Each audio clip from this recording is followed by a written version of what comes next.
cosa sto cercando veramente? Più vado avanti e meno mi sembra di aver trovato. Monsieur Saint-Brie, où est-ce que nous sommes ici exactement?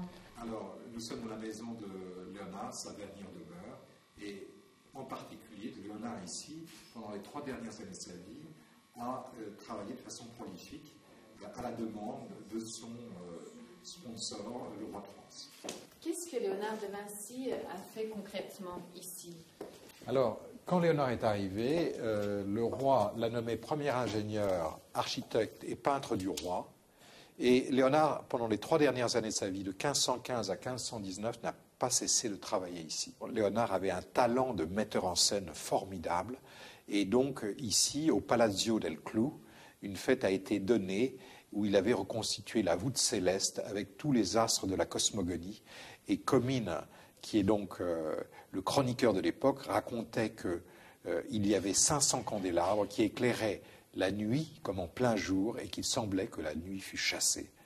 Alors, ici, nous sommes dans la cuisine de Léonard et c'est un lieu extrêmement authentique.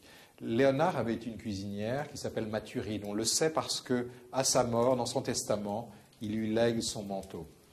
Et on sait aussi qu'un jour, dans le Codex Atlanticus, c'est-à-dire dans le manuscrit de Léonard, dans un des manuscrits, sur une des feuilles, Léonard écrit « La soupe est froide ».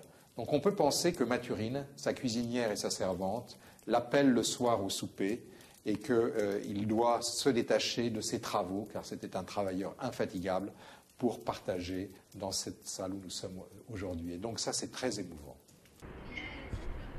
Monsieur Sureau, on est au cœur du pouvoir du XVIe siècle. Quel a été le rôle de Léonard de Vinci à la cour de François Ier?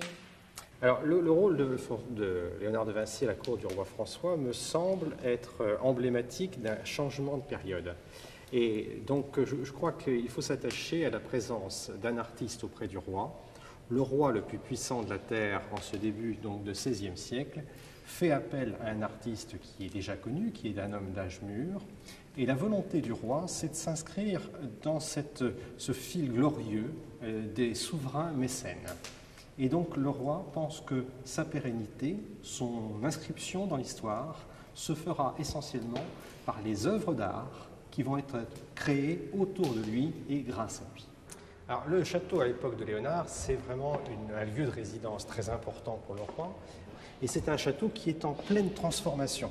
C'est-à-dire? Alors on est passé d'un château qui était une forteresse militaire dans la grande tradition des forteresses du Moyen-Âge, et ce château, à partir de la fin du XVe siècle, va être transformé petit à petit avec ce goût nouveau qui vient d'au-delà des Alpes, et puis donc c'est l'inscription dans l'architecture de ce que l'on appellera plus tard la Renaissance, qui va s'inscrire ici à Amboise. Donc Amboise, c'est vraiment un château qui marque cette transition entre le Moyen-Âge et l'apparition d'une nouvelle époque, qui est la Renaissance.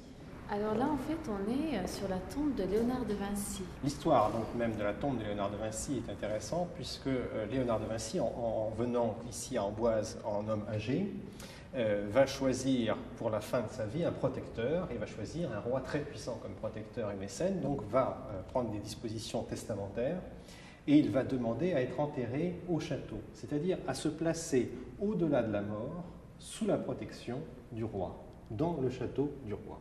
Alors cette autorisation va lui être accordée, et donc il va être enterré dans la grande église qui existait au sein du château. Et puis au XIXe siècle, après les tourmentes révolutionnaires et la disparition de l'église, il y aura des fouilles, et la dépouille de Léonard sera ramenée dans cette petite chapelle, qui était à l'origine une petite chapelle privée des souverains. Sur le château d'Amboise et sur Léonard de Vinci. Come ogni cosa, anche questo lavoro si sta per concludere. Non rimangono che poche interviste. C'è però ancora qualcosa.